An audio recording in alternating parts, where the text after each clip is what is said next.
with Big Swole calling out AEW and Tony Khan's response bringing about controversy. This is Wrestling Hub. My name is John, and you're watching the Wrestling Report for January 1st. Before we get into the rest of the video, make sure you subscribe to Wrestling Hub and turn on all notifications to stay up to date with everything in the world of pro wrestling. Also, don't forget to follow us on Instagram at WrestlingHubOfficial and also follow us on Twitter at Wrestling_Hub.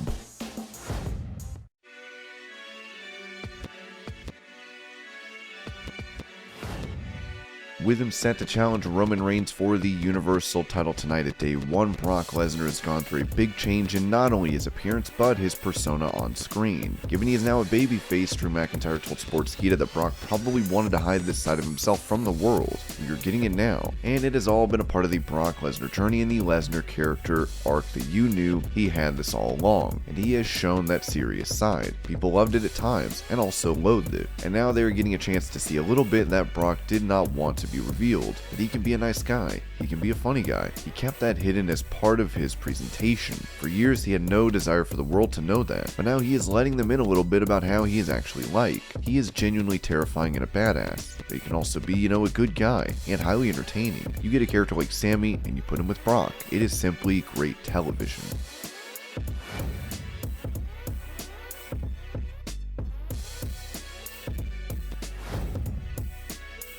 Speaking of the upcoming pay-per-view, Seth Rollins is still being advertised for the Fatal 4-Way WWE title match despite him revealing he tested positive for COVID. As reported previously, WWE pulled stars like Big E, Roman Reigns, and Becky Lynch from their recent holiday live event tour to ensure the pay-per-view goes off without a hitch. When it comes to making changes to this event, Ringside News would note that WWE Day 1 pay-per-view is on Saturday, and they're still under a bit of an issue with COVID quarantine. We were unable to verify if anyone is still positive who was pulled from the road, but we did as when WWE will change any match if they need to. We were told, quote-unquote, Saturday.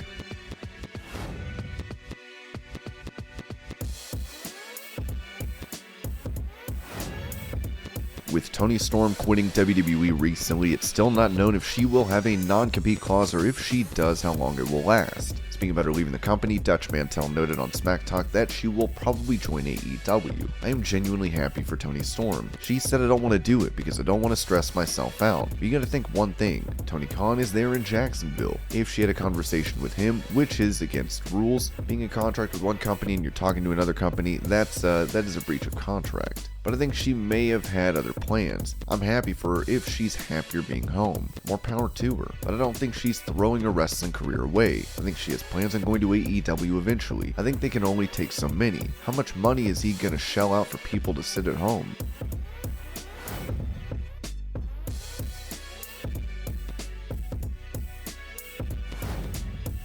Following Sammy Guevara revealing he broke up with his fiancée, many fans assumed this was due to him dating Tay Conti. This would cause Conti to leave Twitter temporarily, as Sammy has now confirmed the two were together for a New Year's post on Instagram.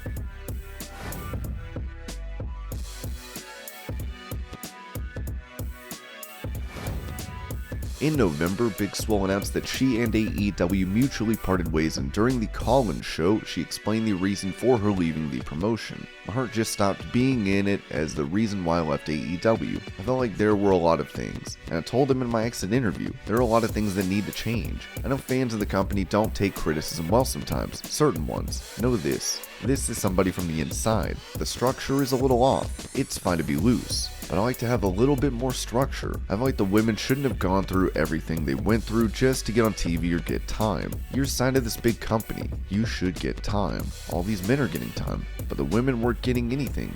And you're not putting people on TV because more people are coming in, okay? There are more people coming in, but you don't have enough product for all these people. Now you have all these people sitting around having 2 or 3 minute matches on Dark. Doesn't keep me happy. Shoveling more money doesn't keep a person happy. We've seen time and time again, especially in a place where there's not enough space. There's no writers in a sense. Not everyone is comfortable writing their own things. Closed mouths don't get fed. That's exactly what that environment is. If you are shy and don't know how to write or are not creative, it's not going to work unless they want it to work for you. That's one of their biggest issues. Outside of lack of structure, their biggest issue, which is diversity. I do not beat around the bush when it comes to diversity in my people. There is no representation truly. When there is, it does not come across in the black community as genuine at all. I don't know why everybody is so afraid to accept it or say it, but it's not a good look. What happens is, you have this wonderful company that treats people like family, but there is nobody that looks like me that is represented at the top and in the room with them.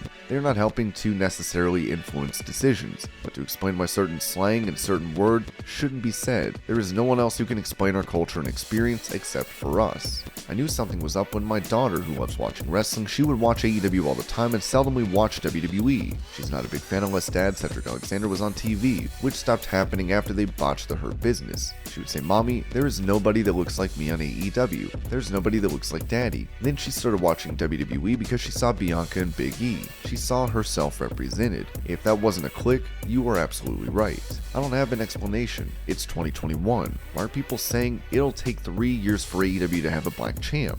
This is a scripted sport. It should not take that long if you have been watching WWE for 50 plus years and you know what not to do. I believe that the company is making better strides than before, but a couple things need to be fixed. You have to be able to call people out because not everything is perfect. I hope they listen to this with an open heart and not just, she's just saying this because of XYZ. I genuinely want them to succeed. I love this art form. I love wrestling and I want it to succeed. And I want the people in it to succeed if they are genuine people. I want WWE to succeed. I want wrestling to flourish, and I don't want it to be a long forgotten tertiary sport where in the old days we used to wrestle and it's folklore. I want nothing but the best, but I also want the change in application to happen. With promises you made to be diverse, I want to see that, not just with black people. I would like to see a Latino or Hispanic or more Asian. I feel like Asians and Indians do not get the love. They just don't. It's such a big gap. I hate the fact that I turn on the TV and it's the same stuff over and over again. Hopefully they get the message. Me leaving, honestly, was not bad. There is no bad blood between TK and I just don't like my peace being disrupted. I like certain things and other things that I will take to my grave. The diversity, that's what matters.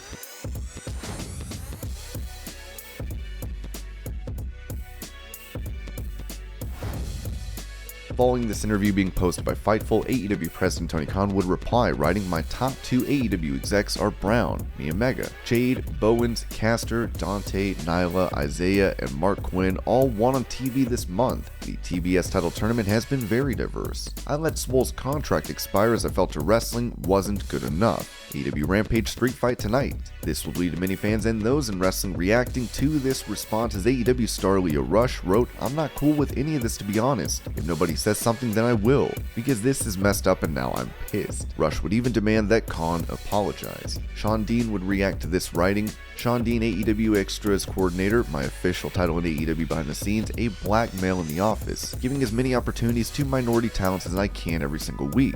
On the community team, raising awareness for inner city kids any chance I get. The things we are expecting can and will happen. Trust the process." A user would reply to Dean, "The process of a talented wrestler and veteran like yourself having how many wins and how many losses again?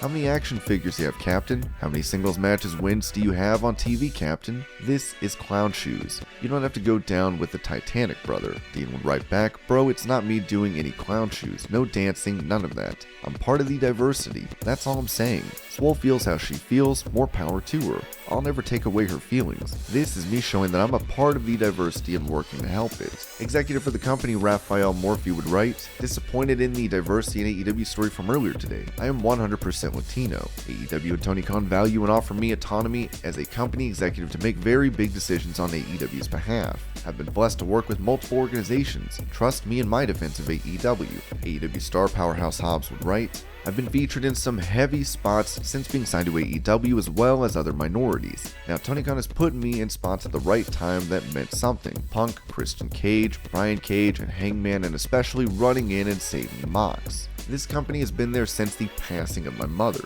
Cody and QT played a tremendous part in getting me signed. Lastly, if you have an issue with someone, pick up the phone." Tay Conti would also defend the company, writing, "As y'all know, I'm Latina and I know these struggles. I have an accent and cutting promo on national TV is not something that you see normally, but AEW and Tony Khan makes me feel comfortable and not ashamed doing it. Ty J versus Bunny and Penelope start almost a year ago and it ends tonight. Watch us." Following this tweet, a fan would post old tweets from Conti and accuse her of being racist. More fans would react to Tony Khan's response, as one user noted AEW's diversity is put non-white people on TV or give them a belt, but they're never featured as prominently or shown to be as strong. And what the hell is Jay Lethal doing? Meanwhile, Kyle O'Reilly is immediately in a main event story on his debut. Another said, "My man Tony Khan was able to name all the black people who won on TV this month in a single tweet, while still having enough room in said tweet to shade Big Swole's wrestling and promote Rampage. And this was supposed to prove that they're good at diversity?" One fan responded to Khan writing, "Absolutely not.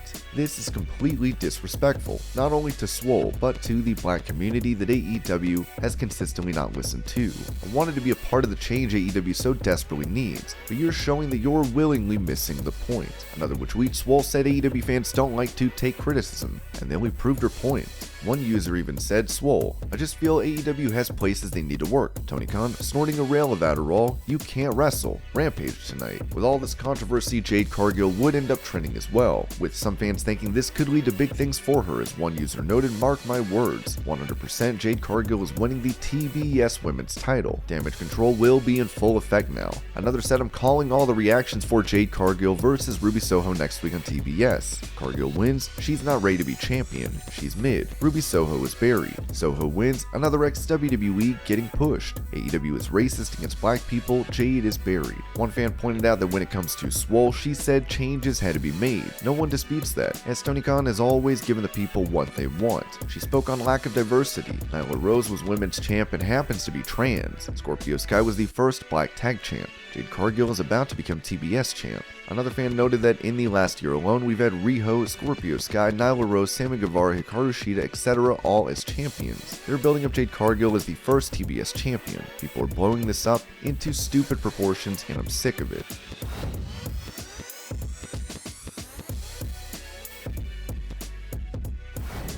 Following a release from WWE, Nia Jax took part in a Q&A on Instagram as a fan asked about her plans after wrestling. Nia said, "Starting a business, growing some cool things on my farm." When asked if the WWE reality show Total Divas is scripted, Jax replied that it was 98% scripted. Jax was also asked about starting an OnlyFans, with her responding with some eyeballs, and a shrugging emoji. And this was your Pro Wrestling News Update. I hope you're all having a great day. Thank you so much for watching, and I'll see you later.